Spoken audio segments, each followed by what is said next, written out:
त्रिदलं त्रिगुणाकारं त्रिनेत्रं च त्रियायुधं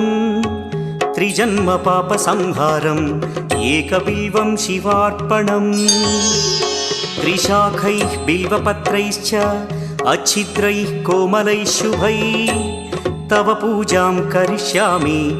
एकबिल्वं शिवार्पणम् कोटिकन्या महादानं तिलपर्वतकोटयः काञ्चनं शैलदानेन एकबिल्वं शिवार्पणम् काशीक्षेत्रनिवासं च कालभैरवदर्शनौ प्रयागे माधवं दृष्ट्वा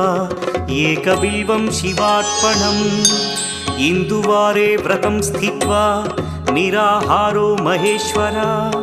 नक्तं हौष्यामि देवेश एकबिल्वं शिवार्पणम् रामलिङ्गप्रतिष्ठा च